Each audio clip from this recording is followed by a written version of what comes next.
Hey guys, Jesse here, and today I'm going to be taking a look at the Bandai 1/72 scale Y-Wing. Now this kit came out a while ago, but I just got around to building it because I'm excited for the new movie and this has been sitting in my backlog for a while. And yeah, I was really pleased with the way it turned out and it impressed me a lot. It was my first Star Wars kit from Bandai, so just want to give my take on it. So obviously these are not the colors that it comes in. I did some painting, obviously, but all this copper and all of this light gunmetal is not the color that those parts come in, and the forward blasters here as well as that turret. But the white here, the yellow, and the canopy piece are molded in that color, as well as the white here. I'll have to put this a little closer, but it's weathered, so it's hard to see, but this part here is the same color as the canopy. So those are the colors you'll be getting when you first take them off the sprues. But yeah, so I mean, initially this kit is amazing. Like, it's the detail on this thing is absolutely ridiculous. I'm gonna have some flyby video and just showing off some of the more intricate parts and just how detailed this thing is. Yeah. So first off, I would say that this kit is really meant for more advanced modelers, because each and every one of these copper pieces that you see here, so all along the top here, and even, I'm going to pick this up, even on the underside here, all those copper pieces are all a separate piece, and they do not go in easily. They look like some of them will just kind of fit into holes and tab into places, and they do, but they don't go in willingly. And if you push too hard, you'll snap them, which I did on two pieces. I don't have them on here, but these two pipes here, there should be another pair over here, but I snapped them trying to get them in. So yeah, you can leave the piping off. Like, this entire pipe system is optional, at least from my eyes. Like, it's in the instructions, but you can build this without the piping. It's not like not putting on any piping is going to hinder you from putting on the cockpit or the engine pods.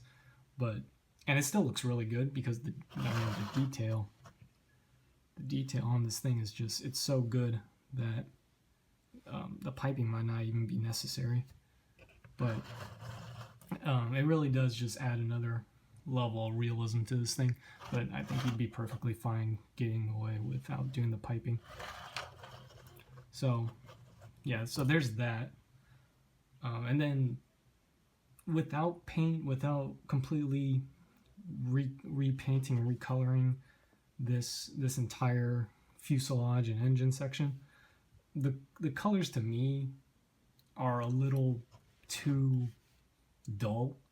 They're a darker shade of this base. This base is completely untouched. I didn't paint this at all, so this is the plastic that you get it in. It's a little darker than this, and then the pipes are even just a little more darker. It's very subtle, the difference. So it doesn't bring out the detail of it too much. So if you just want a model that represents the Y-Wing, I'd say you don't have to paint it, but if you really want it to look like a real scaled down Y-Wing that's sitting on your desk, I do suggest giving that a repaint. It's just, for me, it just wasn't the color I liked. So yeah, so the decals, or the decals that come with the kit, are good. I don't have the sheet with me, but I do have the instructions here. So you get water slide decals and stickers. I went with the stickers, but I didn't use a lot of them, and I'll explain why in a second. But there you can kind of see the sheet. I know it's really small, but I'll point out what comes with it. But these yellow strips here and here, and they go all the way around, are stickers or decals. And you get some for like little gray, like it's so detailed. They give you the smallest decals known to man, just like little dots that go on each of these lines. And there's some for the cockpit too, and I'll talk about that in a second. But I think I have one decal actually that I'm not sure how well you'll see. Let me focus on it. It's incredibly small, but it's right there. You can kind of see the outline of the sticker. Yeah, that's like the only decal I have on there besides the yellow pods. And I went with the stickers just because, I don't know, I just couldn't do the water slide decals. I didn't have Mark Softer, so they wouldn't wrap around the curved pieces. That's just me. But it looks, I think you could leave all the stickers off, even the yellow ones. It'll look less accurate, but even the yellow ones, and it will look fine. Like this, you can, if you really want, you can toss that whole sticker sheet in the trash, and I think you would have a perfectly fine model, just because the detail of the fuselage and all that is so good. So I'm gonna talk about this cockpit real quick. So you get this cockpit. I'm gonna pop this off. And it's really nice that the Y-Wing's designed it the way it is, so that the back of the cockpit kind of hangs off this, so it's really easy to pop off. So this piece here is the closed canopy that comes with the Y-Wing. There's no clear plastic or anything that goes through here, so that's a bit of a shame. It makes it a little less realistic, but it makes it easier to see the inside of the cockpit, which I'll talk about in a second. But this, I mean, you can go in there with some of that stuff that you can, I forgot what it's called, but you make like a film of it over here. You paint like a thin film over that, and you let it dry, and it creates windows. And I might go back and do that, but that's that. And this turret pops off, and there's a reason for that I'll talk about in a second. So here's the inside view of the cockpit. It's completely detailed in there. So they give you stickers and decals for the front control panel and the side control panels, which are painted on mine. And there's a reason why I painted it. It's because those decals, water slide or sticker, will not go on if it has details on it, like raised edges, or it won't go on very well. So if you want to use the decals, you'll have to sand down those pieces, and they're separate, so it's easier to do. But I just thought to myself, they're already detailed, it's already molded, I'll just go in there with some paint, and it looks better in my opinion. Plus you can choose what color the buttons are going to be. So here's a closer look at the pilot. I know it's going to be really fuzzy and the exposure is going to be kind of crazy, but it's the only way I can really get a good look at him. But I went ahead and painted him. I built a lot of Gunpla models, and I paint the pilots that go into the Gundams, so I'm used to painting small, but he did take quite a long time, and I'm really happy with the way he came out. I was able to get a lot of good detail, but he's highly detailed. Let me see if I have a little, I'm going to use one of these little effect parts, but his little, I don't know what to call it, their respirator thing that they have on their chest, it's completely molded. The wrinkles on his jumpsuit are completely molded. Even his face is just, the detail is ridiculous. So you could stick them in there unpainted, but I just couldn't see myself leaving an unpainted Rebel pilot in there. So now I just want to talk about the whole building process of the thing. Usually when you put two pieces together from a Bandai kit and they don't want to go together, it's usually because you're putting it in wrong at a weird angle. Bandai is usually really good at their molds, that there's no mistakes in the molding, like everything's going to go together just fine.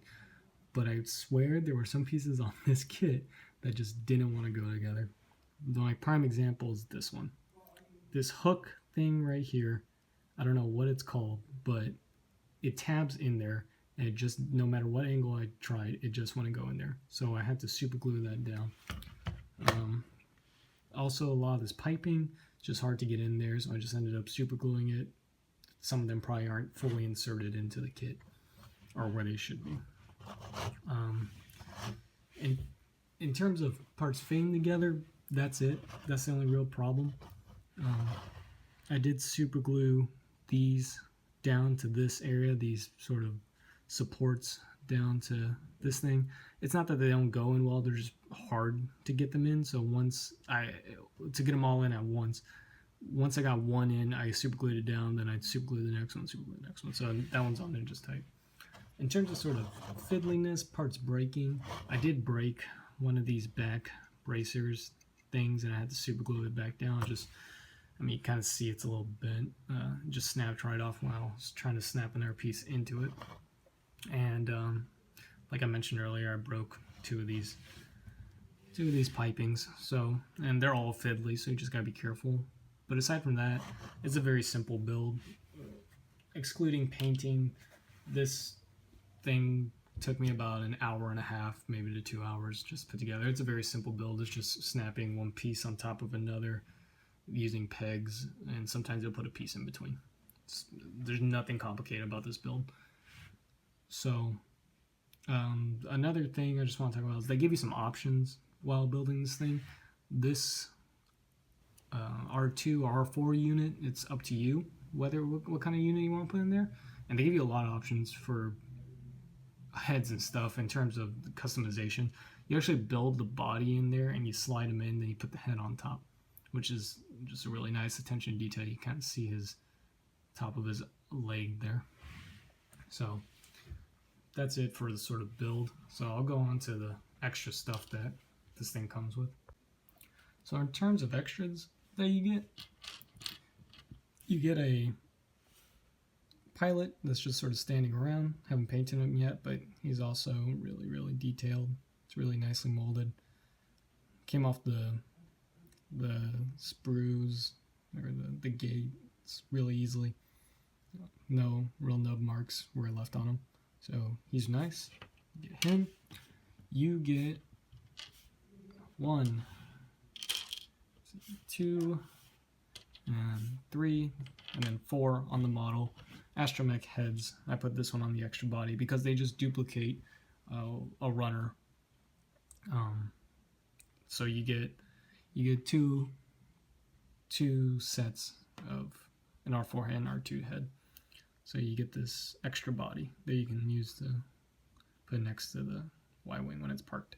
And like I said earlier, you get to choose whether or not you want to put an R2 head on the Y-Wing or an R4 head. But because they give you another pair of these, you can totally just interchange them. That head on the Y-Wing is not held down by anything else other than the peg that it sits on. So you can pop that off and put on another one. Haven't painted these yet, obviously, but I might do some custom work. Like, I could turn this into R2-D2 or make it a custom droid or like that. And then, these are, I don't know how well my camera is going to pick it up, but yeah, these are ridiculously detailed. We'll say with the R4 head, the one on my unit or on my Y-Wing is broken. I broke that little antenna, but he has those 3 eyes that I also painted on the Y-Wing. Yeah, that's really nice. I like that a lot. You get a Y-Wing pilot. The one I have in the Y-Wing is sort of an X-Wing pilot, but they piloted Y-Wings too, but you get a Y-Wing pilot, a more standard one.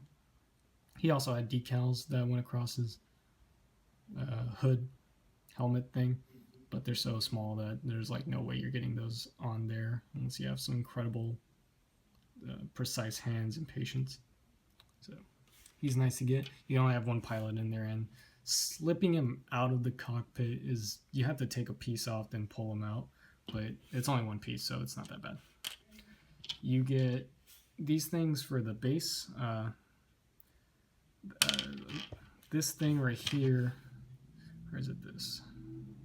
This thing connects. You can kind of see it. There's a bit of a hole there. You put this under there, and then you connect another base on there, so you can kind of line them up and create scenes. This right here, on the base, this arm connects into the base, right? You can take this arm out and replace it with this. So if you have a bunch of these bases, you can line them up and then cover the hole up with this and kind of make a long trench or a Death Star outer hole. So you can create a whole scene out of those. Of course, you have to buy multiple kits. You get this stuff here. Let's see. This is landing gear that you pop in on the bottom of the Y-Wing. you have to take off a panel on each of the pods and one underneath the cockpit, and they just peg in. I think this thing's sort of an extender or something to lift up the front. I'm not going to be using these because I like my Y-Wing in flight. That's why they're painted a different color. I painted a lot of stuff on the runner, so they're just a whole mishmash of colors. But this actually gives you an idea of how the fuselage and the engine color comes molded. This is the color of those, so that's the color you'll get, and it's a far cry from this light gunmetal that I did. Yeah, that's nice. So you can have that, and to go along with that, you actually get these pieces. Now these are for an open canopy. These are clear, so these are actually clear plastic. You get a sticker or a water slide decal for this color. I use a sticker. I'm not going to be using these, so I don't even know why I stickered them, but I'll go ahead and bring in the Y-Wing real quick. Get a little close. So you pop that off, and the reason why you can remove the turret is you can put it on this extra piece. But pop this on, right? See, pop that on, and this thing has a tab. It goes into another tab on the side, and now you have an open canopy. Really sucks that they didn't put this on a hinge. If they put this on a hinge, then you could have an opening and closing canopy, and you would have clear pieces. Bandai does hinges. They do it on their Gundam kits. I'm not sure why they didn't do it here. Maybe it was just too small, but that's that. Really wish those hinged, or that piece hinged, so I could have a more realistic Y-Wing in terms of functionality. But that closed canopy looks fine. And finally, you get these blaster effect pieces that go into the front forward-facing cannons. I don't like these. I just don't like effect pieces that simulate blasts. These just don't look real, even close to real. Plus, one of mine came bent. So that's up to you. They fit in there just fine, but they're not my thing. So if you want to display yours with that, go for it. You also get this stand, which is like a representation of the Death Star. But if I can pop this off without breaking it, I guess the side's not going to come off, but you can kind of see here that there's 3 slots or hinges there. It doesn't turn. You have to pop it off, then pull it, put it in the position you want, and plug it back in. But you can have it kind of facing up, down, or just straight ahead. And then this one, the one in the back, also has 3 there. So you can make it swooping to the right, swooping to the left, or facing forward. And of course, it's just pegged into a round hole so this thing can swivel. So it's a really nice, it's a really simple stand, but it does its job really well. So my overall impression is, I love this kit. This is an amazing kit. The detail is just, Bandai outdid themselves with this. I'm gonna purchase more Star Wars kits. Like I said, this was my first Star Wars kit from Bandai, and they've sold me. I'm gonna buy the Sand Trooper, Snowspeeder, maybe get the X-Wing, maybe a TIE Fighter. Like, this is so easy to put together, no time whatsoever. It's, for me, I like the scale a lot. I like a smaller scale, and the amount of detail they were able to get in the scales just, it blew me away. So if you're an advanced modeler, you want a good challenge, definitely get this kit. Those pipes will frustrate the hell out of you, but they are worth it. They are definitely worth it. If you're you're starting out, maybe you might want to get a different kit and practice on it if you want that piping effect. But if you don't care for the piping effect, you can definitely get this kit and put it together without the pipes.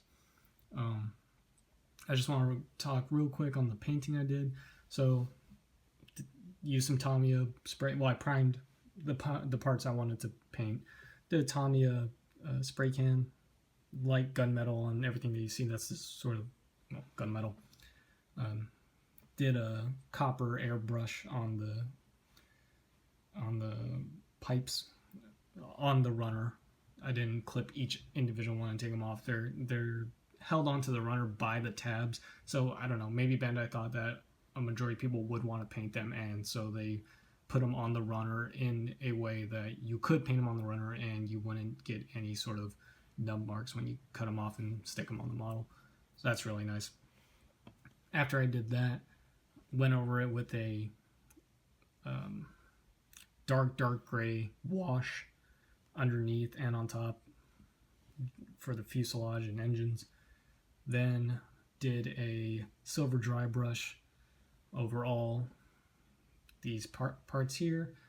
Did a kind of like a mix between a wash and a dry brush of a very oily brown. I just call it like engine grime to bring out more detail. So that's what I did for the engine and the fuselage.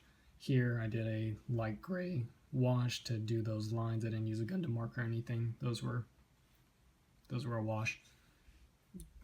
Did a black dry brush to get these streaks of black that you see there. Then you can kind of see it, these little kind of splotches. Those are, I used a sponge and some kind of, I call it like chipped brown, I guess. Just kind of patted it on there in places I thought would look cool. Then I took a Tamiya, the weathering kits, the powder, and kind of brushed it over in certain places. Really did it on the engine pods here. So I thought they would see a lot of debris and soot and stuff hitting that. And I also sooted up it's hard to see on camera, but you can kind of see it there on the engine. There's some black soot that represent the engines being used. But yeah, I'm really pleased with how this came out. I also dry brushed and washed up did a wash on the cockpit, the interior. So yeah, that's all it took to get this looking how it is. The R4 unit is also, I painted that silver. That was just silver spray paint, really easy. I love this kit. Like, it came out exactly how I wanted it to come out. And so yeah, so that's my review. Thanks for watching. This thing retails for like $40. I think it's like $10 more than their usual kits, just because you get more parts with it, and it's just, I think it's because it's their most finely detailed kit. So they're going to charge more for it, but it's 100% worth it in my opinion. All right, well, thanks for watching, and I'll see you next time.